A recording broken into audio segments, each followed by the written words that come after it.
Bismillahirrahmanirrahim. Alhamdulillah. Allahumma salli ala sayyidina Muhammad wa ala ali sayyidina Muhammad, amma ba'd. Hari ke-15 ini masih tentang mas'alatus shalah. Kemarin sudah disinggung bahwa tarkus shalah, tidak sholat artinya ya tidak sholat, atau sholat subuh di luar waktu. Itu sama minal kabair, ya, dosa besar. Dan kayak ini loh, kayak nantang Tuhan orang tidak sholat. Ayo, anak nggak sholat, mau gimana? Kurang ajar orang tidak sholat. Seolah-olah Allah tidak ada. Terlalu berani kepada Tuhannya. Padahal orang lawan Tuhan, ya hancur Allah kalau dilawan. Ikhtalafal ulama fi tarikis shalah. Ulama memang berselisih tentang hukum tarikus shalah. Qala ba'duhum huwa kafir. Sebagian ulama mengatakan kafir. Wa madhhabu Syafi'i in tarakaha mu'taqidan biwujubihi falaysa bikafir. Kalau orang mazhab Imam Syafi'i tidak sholat tapi yakin sholat itu wajib, ya tidak sampai kafir. Masya Allah, ini ada keterangan, ini saya catat sudah lama ini dulu dari Al-Allamah Al-Habib Salim bin Abdullah Syatiri. Beliau bilang, ini di tengah-tengah penjelasan saya ambil potongan tengahnya.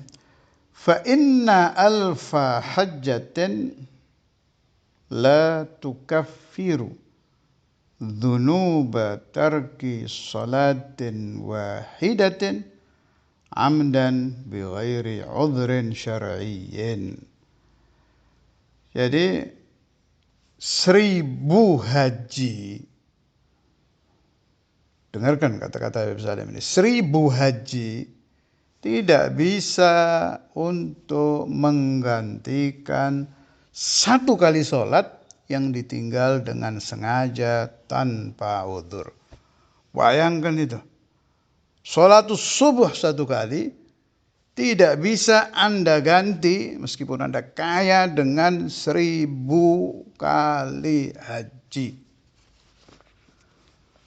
Oh, ada apa di situ itu? Ini ulama sedang berusaha menyampaikan ajaran Tuhan. Sholat itu penting gitu. Lebih penting dari Anda mendidik anak Anda kerja, lebih penting dari Anda mendidik istri Anda untuk menjadi istri yang baik, lebih penting dari usaha Anda tingkatkan biar bisa makan 7 turunan. Ini semua kecil dibanding dengan sholat subuh satu kali.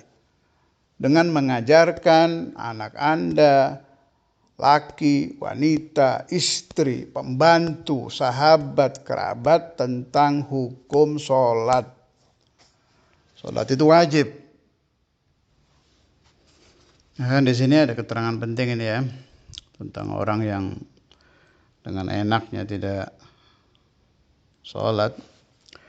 Qala Rasulullah sallallahu alaihi wasallam man akhkharas sholata an waqtiha bighairi udhrin kutibasmuhu ala babin min abwabi jahannam fulan ibnu fulan la budda an yadkhula min hadzal bab atau kama qala Rasulullah sallallahu alaihi wasallam.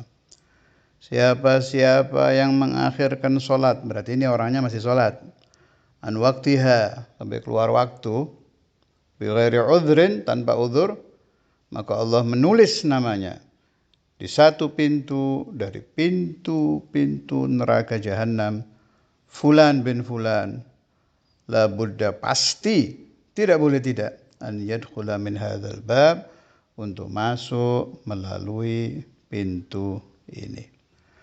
Karena itu ya ikhwani, kalau Anda punya anak, istri, pembantu, pekerja, pegawai, nomor satukan apakah mereka telah sholat. Kenapa mereka tidak sholat? Ada memang ya orang yang tidak sholat karena was-was pakaiannya najis. Nah, itu mungkin Anda bisa membantu, siapkan kain sarung di tempat sholat pegawai, siapkan mukena untuk wanita, pegawai wanita yang sholat. Lagian di rumah, yang di dalam rumah itu ada satu saja tarikus shalah, itu menyebabkan Allah Ta'ala menurunkan laknat yang sangat banyak. Sering saya ulang-ulang ini cerita itu, yang ada satu ahli kasyaf yang merasakan seluruh rumah itu dilaknat. Bahkan tembok ikut melaknat, lantai ikut melaknat, atap ikut melaknat. Ternyata ada tamunya tidak sholat. Ya Allah, la haula wala quwwata illa billah. Satu itu. Tamu datang tidak sholat di rumah kita. Si tamu mah tidak mengerti apa-apa, wong itu bangsa gaib, nggak kelihatan. Tapi terjadi. Laknat itu telah turun. Sekarang saya tanya, kalau tamu Anda membawa virus AIDS, membawa virus yang mematikan, yang siapapun bersentuhan dengan dia akan tertular, akan Anda usir. Akan Anda larang dengan keras, jangan sampai masuk rumah Anda. Sebab Anda tidak ingin keluarga Anda tertular dan Anda tertular bencana. Ya seperti itulah kalau ada tamu di rumah Anda tidak sholat. Persis. Mereka membawa virus, membawa bala. Nah jelas kalau saya ditanya, lalu bagaimana caranya? Itu beda lagi. Penyampaiannya harus dengan lembut. Pakai siasat kalau perlu. Disiasati biar tarikus sholat ini selama di rumah Anda dia sholat. Gak apa-apa, urusan dia udah di rumahnya mau sholat mau enggak. Tapi selama di rumah Anda dia harus sholat. Sebab ini urusannya ke Anda sendiri, ke anak istri Anda sendiri, ada balanya itu, ada laknatnya. Sekalian kafir. Sekalian kafir, kita ada perintah muasyarah yang baik dengan orang-orang kafir. Saya tidak mengatakan, jangan dibolak-balik omongan saya, bahwa kafir lebih rendah derajatnya dari sholat. Enggak, kafir enggak ada lagi tuh dosa terbesar itu. Laknat terbesar ya kafir, dosa terbesar ya kafir. Tapi urusannya beda. Orang kafir tidak dikhitab sholat. Yang dikhitab sholat kita. Ahlul iman, ahlul Quran, ahlul ijabah.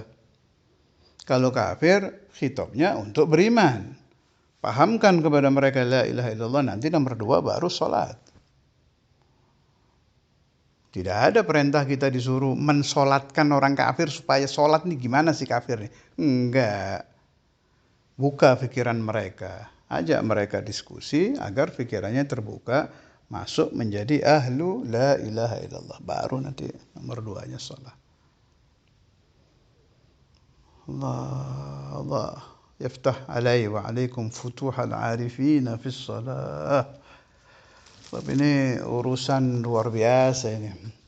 Terus banyak yang saya tidak suka itu orang-orang yang sudah ngerti masalah sholat, keterangannya ke awam membingungkan. Terutama di bulan Ramadan ya. Saya dengar juga itu. Saya min ba'dil ashab. Jadi kalau Ramadan supaya tidak terlalu lapar dan haus, ya, jam 10 umpama dibangun, nunggu zuhur ya. Zuhur sholat sih. Habis itu pesan, saya jangan dibangunkan ya sampai mendekati maghrib itu. Itu sih masih lumayan. Kalau yang sampai mendekati artinya masih bisa sholat asar. Ada yang sampai maghrib baru dibangunkan. Jadi jangan dibangunkan selagi belum maghrib. Asarnya kan hilang itu. Berpegangan dengan dalil fikih a'dzarus shalah ithnani, an-naumu wan nisyan, tidur dan lupa. Jadi kalau saya tidur, saya tidak apa-apa, tidak sholat. Ya akhi, Allah tatala'ab biddin, engkau mempermainkan agama, bukan begitu maksudnya ulama itu. Enaknya dah. Berarti kalau orang sengaja minum obat tidur, subuh, zuhur, asar, maghrib, isya nggak wajib gitu. Saya pernah bicarakan ini dengan sebagian masyayikh, guru-guru saya, orang-orang yang sering memperbaiki saya. Beliau jawab apa? Udah gini-gini. Nanti di akhirat, orang-orang ahli hilah seperti itu yang mengotak-atik fikih untuk memperlancar dia mengerjakan hawa nafsunya itu, sama Allah ditaruh kotak. Nah, kotak ini rapi, dirapikan, pemberi fatwa tadi ditutup, dimasukkan di situ, dilempar ke neraka jahanam. Kemudian teriak dia, ya Allah, saya tidak punya dosa, kenapa saya dibakar? Saya melakukan kebaikan di alam dunia. Dijawab sama Allah, dah, saya nggak bakar kamu, saya bakar kotak yang kamu ada di situ. Itu ahlul hilah, orang yang mengotak-atik agama dengan niat busuk supaya hawa nafsunya lancar, akan dimasukkan oleh Allah Ta'ala ke neraka jahanam. Waliyadzubillah. Jadi tolong orang-orang yang sudah punya titel guru harus menjadi guru yang murabbi, atau istilahnya Sayyidi Mulai Al-Alama Al-Habib Umar bin Muhammad bin Hafidh harus mengerti fiqhud dakwah.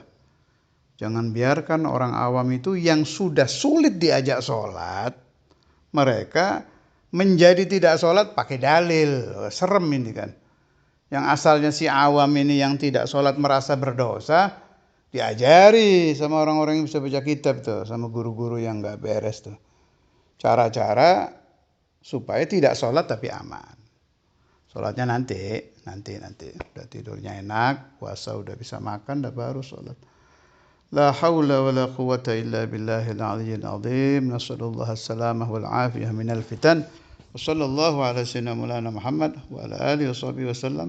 Alhamdulillahi rabbil alamin.